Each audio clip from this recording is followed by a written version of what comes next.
Master minds commerce చదవాలనుకునే 10th inter విద్యార్థుల తొలి ఎంపిక.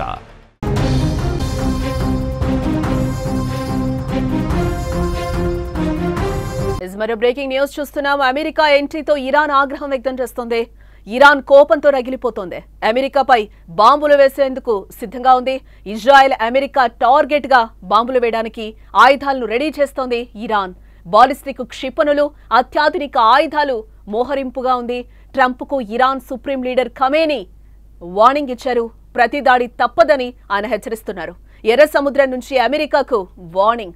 అగ్రరాజ్య నౌకలు, యుద్ధ నౌకలపై దాడికి హౌతీలో అడుగులు వేస్తున్నట్లుగా తెలుస్తోంది. ఇరాన్ ఇజ్రాయెల్ యుద్ధంలోకి అమెరికా ఎంట్రీతో అక్కడ ఉద్రిక్త పరిస్థితులు నెలకొన్నాయి. ట్రంప్ జోక్యం చేసుకుని నేరుగా దాడి చేయడంపై ఇరాన్ కోపంతో రగిలిపోతోంది. అమెరికాపై దాడికి ఇరాన్ సిద్ధమవుతోంది. పలు ఇజ్రాయెల్ అటు అమెరికాపై దాడి చేసే విధంగా బాలిస్టిక్ క్షిపణులు, అత్యాధునిక ఆయుధాలతో సన్నద్ధమవుతోంది. ఇప్పటికే ట్రంప్ కు Iran supreme leader Khamenei strong warning ఇచ్చారు. ప్రతి దాడి తప్పదని ఆయన హెచ్చరిస్తున్నారు. అటు ఎర్ర సముద్రం నుంచి కూడా అగ్రరాజ్యానికి ముప్పు పొంచి ఉంది.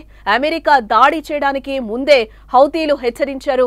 ఇరాన్ పై దాడులు చేస్తున్న ఇజ్రాయెల్ తో అమెరికా జట్టు కడితే ఎర్ర సముద్రంలోని అగ్రరాజ్య నౌకలు, యుద్ధ నౌకలను లక్ష్యంగా చేసుకుంటామంటూ కూడా వార్నింగ్ ఇచ్చిన గంటల్లోనే అమెరికా దాడులు చేయడంతో ఇప్పుడు అమెరికా పైకి హౌతీలు కాలు దువ్వుతున్నారు. అగ్రరాజ్య నౌకలు, యుద్ధ నౌకలపై దాడికి ముందడుగు వేస్తున్నట్టుగా తెలుస్తోంది. అయితే తమపై ప్రతి దాడి చేస్తే మాత్రం మరింత రెచ్చిపోతామన్నట్టు ట్రంప్ చెప్తున్న పరిస్థితి కనిపిస్తుంది. దీంతో వాట్ నెక్స్ట్ అనేది ఇప్పుడు ఉత్కంఠ రేపుతుందని చెప్పుకోవచ్చు. ఇక ఇదే అంశానికి సంబంధించిన మరింత సమాచారం మా న్యూస్ ఎడిటర్ తిరుమల్ అందిస్తారు. తిరుమల్, ఇరాన్ కోపంతో రగిలిపోతున్న పరిస్థితి అయితే కనిపిస్తుంది. అమెరికాపై బాంబులు వేసేందుకు సిద్ధంగా ఉన్నట్లుగా సమాచారం. అమెరికా ఎంట్రీతో ఇరాన్ మరింత ఆగ్రహం వ్యక్తం చేస్తున్న పరిస్థితి కనిపిస్తుంది. ఏంటి జానకి, ఆల్రెడీ ఇజ్రాయెల్ పైన బాంబు దాడులు మొదలయ్యాయి. ఇజ్రాయెల్ లోని పలు ప్రాంతాన్ని టార్గెట్ చేస్తూ ఇరాన్ ఫతా లాంటి బాలిస్టిక్ మిసైల్స్ తో అటాక్ చేస్తుంది. చాలా స్పష్టంగా ఖమేనీ చెప్తున్నారు, మాకు చాలా దేశాల మద్దతు ఉంది, ఎట్టి పరిస్థితుల్లో దీనిపైన రిటాలియేషన్ తీసుకుంటాం, ప్రతీకారం తీసుకుంటామని చెప్తారు. ఒక రకంగా చెప్పాలి అంటే ఖచ్చితంగా యుద్ధం భీకర స్థాయికి చేరే అవకాశం కనిపిస్తుంది. ఖమేనీ మాటలు బట్టి చూస్తే ఖచ్చితంగా అమెరికా ఎక్కడెక్కడైతే అమెరికాకు సంబంధించిన పరిసరాలు కావచ్చు, సైనిక స్థావరాలు కావచ్చు, లేకపోతే అమెరికాలోని కీలక ప్రాంతాలు కావచ్చు, వాటిని టార్గెట్ చేసుకునే అవకాశం చాలా స్పష్టంగా ఉంది. ఇప్పటికే హౌతీస్ కూడా రెడీ అయిపోయారు. హౌతీస్ సేపటి క్రితమే కీలకమైన ప్రకటన చేశారు. హౌతీస్ ఎట్టి పరిస్థితుల్లోనూ అమెరికాని క్షమించేది లేదని చెప్తారు. ఇరాన్ పైన ఏకపక్ష దాడులకు దిగడం, టార్గెట్ చేసి ఇరాన్ ని ధ్వంసం చేయడం, ఇదంతా మేము చూస్తూ ఊరుకోలేము. ఎక్కడైతే అమెరికాకు సంబంధించిన నౌకలు, మీకు చెప్పారు ఇంతకుముందు, ఎర్ర సముద్రం ఏరియాలో అమెరికాకు సంబంధించిన, అంటే ఇరాన్ అనేది ప్రపంచ దేశాలకు చమురు సరఫరాలో చాలా కీలకమైన దేశం.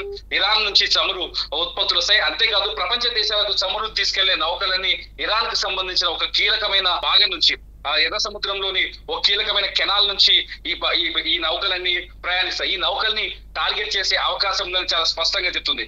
గతంలో ఇరాన్ ఇరాక్ యుద్ధంలో ఈ నౌకల పైన దాడి జరిగింది. ఇలాంటి నౌకల పైన 1980s లో 1988లో ఇరాక్ యుద్ధంలో ఆ టైంలో ఈ నౌకల పైన 80s లో, not exact to be correction, గతంలో ఇరాక్ యుద్ధంలో ఈ నౌకల పైన దాడి జరిగింది. ఇప్పుడు అదే వ్యూహాన్ని హౌతీస్ అమలు చేసే అవకాశం కనిపిస్తుంది. సిచ్యువేషన్ చూస్తుంటే చాలా సీరియస్ గా ఉంది.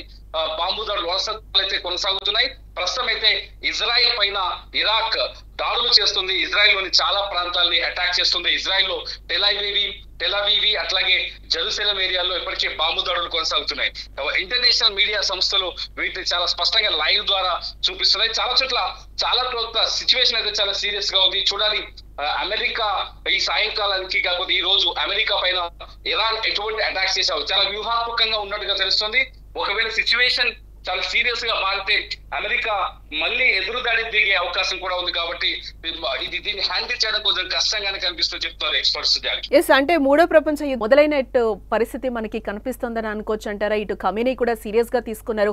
అటు ట్రంప్ కూడా ఇరాన్ అణు ఒప్పందంకు ఒప్పుకోకపోయినా, యుద్ధాన్ని విరమించకపోయినా కూడా మేము రిటర్న్ అటాక్ చేస్తామని కూడా ట్రంప్ చెప్తున్న పరిస్థితి కనిపిస్తోంది. అంటే ఒక రకంగా చెప్పాలంటే ట్రంప్ చాలా స్పష్టంగా ఒక విషయం చెప్తున్నారు. ఏంటంటే ఇరాన్ తయారు చేస్తున్న అణు బాంబులు కానీ, లేకపోతే అణుశుద్ధి, యురేనియాన్ని శుద్ధి చేయడం కానీ ఇది ప్రపంచానికి ప్రమాదకరం అని చెప్తున్నాడు. ట్రంప్ ఏం చెప్తున్నాడు, ఇరాన్ రేంజ్ లో ఉన్న దేశాలన్నీ ఇరాన్ ఒకవేళ అణువాయుధాలను కలిగి ఉంటే, ఇరాన్ అణుబాంబులను కలిగి ఉంటే ఇరాన్ చుట్టూ ఉన్న దేశాలన్నిటికీ అత్యంత ప్రమాదకరమని చాలా స్పష్టంగా చెప్తున్నారు.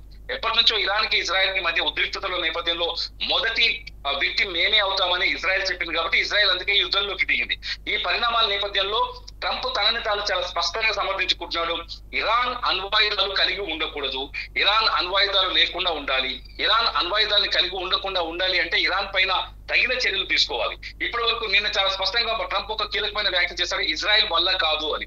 ఇజ్రాయెల్ వల్ల కాదని నిన్న ప్రకటించడంతోనే ప్రపంచం చాలా స్పష్టంగా ఎక్స్పర్ట్స్ చాలా స్పష్టంగా చెప్పారు, ఏ క్షణమైన అమెరికా దాడులు చేయొచ్చని. అంటే ఖచ్చితంగా మేము దాడులు చేస్తామని చాలా స్పష్టంగా చెప్తున్నారు డొనాల్డ్ ట్రంప్.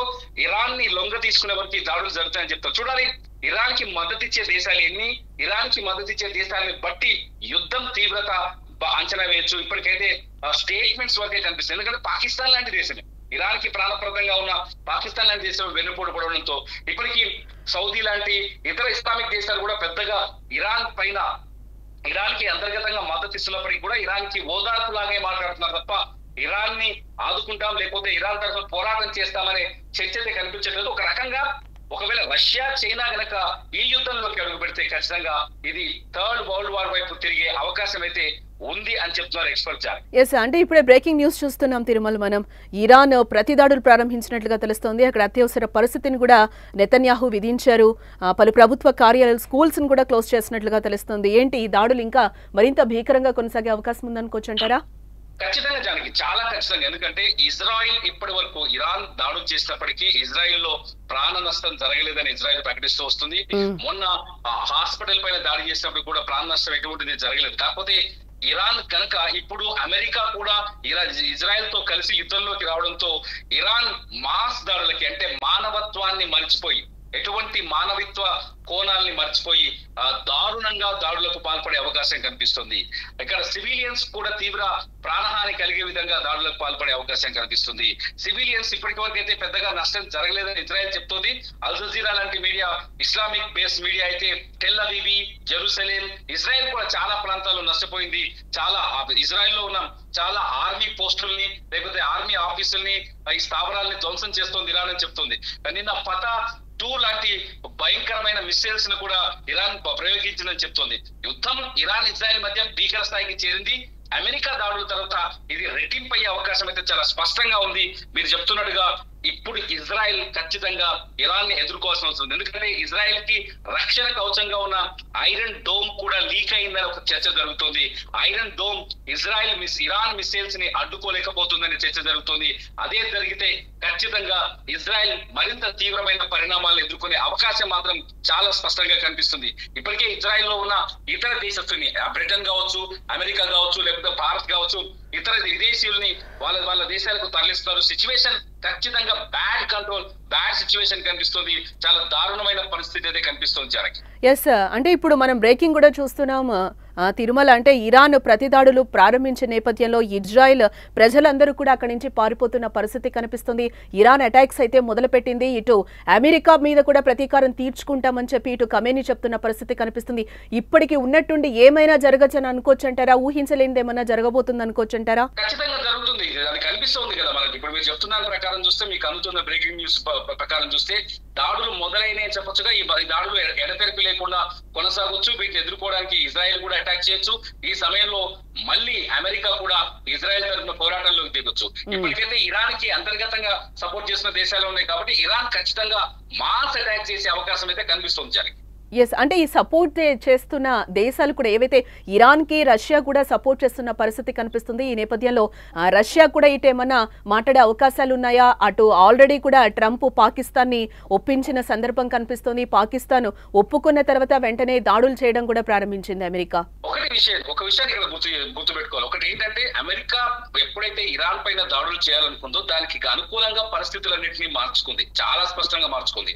పాకిస్తాన్ ఇరాన్ కి మద్దతు ఇస్తుందనే విషయం ముందుగానే తెలుసు అమెరికా కాబట్టి పాకిస్తాన్ ఆర్మీ చీఫ్ ని పిలిపించుకొని లంచ్ పార్టీలో కొన్ని ఒప్పందాలు తీసుకుంది. At the same time Iran కి ప్రత్యక్షంగా రష్యా గానీ చైనా గానీ ప్రత్యక్షంగా సహాయం చేసే అవకాశం ప్రస్తుత పరిస్థితుల్లో లేదు కాబట్టి, కాకపోతే రష్యా చాలా స్పష్టంగా చెప్తుంది ఇరాన్ కి స్వతంత్రం ఉంది, ఇరాన్ కి సార్వభౌమాధికారం ఉంది, అణుబాంబును తయారు చేసుకునే అవకాశం ఉందని. కాబట్టి సిచ్యువేషన్ చూస్తుంటే కొంత ఉద్రిక్తంగా ఉందని చెప్పాలి. ఇంకొంచెం సమయం గడిస్తే గానీ దీనిపైన ఎటువంటి అంచనాలు వేసే పరిస్థితి లేదని చెప్తున్నారు జానకి. రైట్ తిరుమల్. ఎస్, ఇక్కడ మనం మొత్తంగా చూడొచ్చు అమెరికా ఎంట్రీతో ఇరాన్ ఆగ్రహం వ్యక్తం చేస్తుంది. కోపంతో ఇరాన్ అయితే రగిలిపోతున్న పరిస్థితి కనిపిస్తుంది. అమెరికాపై బాంబులు వేసేందుకు కూడా సిద్ధంగా ఉన్నామని చెప్పి ఖమేనీ చెప్తున్న పరిస్థితి కనిపిస్తుంది. ఇజ్రాయెల్ అమెరికా టార్గెట్ గా ఆయుధాలను ఇరాన్ రెడీ చేస్తున్నట్లుగా తెలుస్తుంది. ఈ నేపథ్యంలోనే ఇజ్రాయెల్ మీద కూడా ఆల్రెడీ దాడులు ప్రారంభించినట్లుగా అయితే మనకి బ్రేకింగ్ న్యూస్ లో సమాచారం అందుతోంది. అత్యాధునిక ఆయుధాలని కూడా అక్కడ మోహరింపు. ట్రంప్ కు Iran supreme leader Khamenei mass warning ఇచ్చారు. ప్రతి దాడి తప్పదని కూడా ఆయన క్లియర్ గా హెచ్చరిస్తున్న పరిస్థితి కనిపిస్తుంది. ఎర్ర సముద్రం నుంచి అమెరికాకు వార్నింగ్ వచ్చింది. అగ్రరాజ్య నౌకలు అలాగే యుద్ధ నౌకలపై కూడా దాడికి హౌతీలు అడుగులు వేస్తున్నట్లుగా మనకైతే బ్రేకింగ్ న్యూస్ లో సమాచారం అందుతోంది. ఇరాన్ ఇజ్రాయెల్ యుద్ధంలోకి అమెరికా ఎంట్రీతో అక్కడ ఉద్రిక్త పరిస్థితులు నెలకొన్నాయి. ట్రంప్ జోక్యం చేసుకుని నేరుగా దాడి చేయడంపై ఇరాన్ కోపంతో రగిలిపోతోంది. అమెరికాపై దాడికి ఇరాన్ పూర్తిగా సిద్ధమవుతోంది. ఇటు ఇజ్రాయెల్ అటు అమెరికాపై దాడి చేసే విధంగా బాలిస్టిక్ క్షిపణులు అత్యాధునిక ఆయుధాలతో సన్నద్ధమవుతోంది. ఇప్పటికే ట్రంప్ కు Iran supreme leader Khamenei mass strong warning ఇచ్చారు. ప్రతి దాడి తప్పదని కూడా ఆయన హెచ్చరిస్తున్న పరిస్థితి కనిపిస్తుంది. అటు ఎర్ర సముద్రం నుంచి కూడా అగ్రరాజ్యానికి ముప్పు పొంచి ఉంది. అమెరికా దాడి చేయడానికి ముందే హౌతీలు హెచ్చరించారు. ఇరాన్ పై దాడులు చేస్తున్న ఇజ్రాయెల్ తో అమెరికా జట్టు కడితే ఎర్ర సముద్రంలోని అగ్రరాజ్య నౌకలు యుద్ధ నౌకలను లక్ష్యంగా చేసుకుంటామంటూ కూడా వార్నింగ్ ఇచ్చిన గంటల్లోనే అమెరికా దాడులు చేయడంతో ఇప్పుడు అమెరికాపైకి హౌతీలు కాలు దూతున్న పరిస్థితులు కనిపిస్తున్నాయి. అగ్రరాజ్యం నౌకలు యుద్ధ నౌకలపై దాడికి ముందడుగు వేస్తున్నట్లుగా తెలుస్తోంది. అయితే తమపై ప్రతి దాడి చేస్తే మాత్రం మరింత రెచ్చిపోతామన్నట్టు ట్రంప్ కూడా వార్నింగ్ ఇస్తున్న పరిస్థితి కనిపిస్తుంది. దీంతో వాట్ నెక్స్ట్ అనేది ఉత్కంఠ రేపుతున్న పరిస్థితి.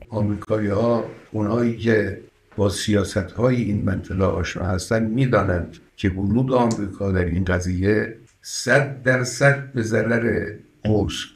آنچه که او در این زمینه ضربه خواهد خورد به مراتب بیشتر است از آنچه که ایران ممکنه صدمه بخوره. صدمه آمریکا و اگر ورود در این میدان بشه، ورود نظامی در این میدان رو صدمه جبران پذیر خواهد بود بدون تردید.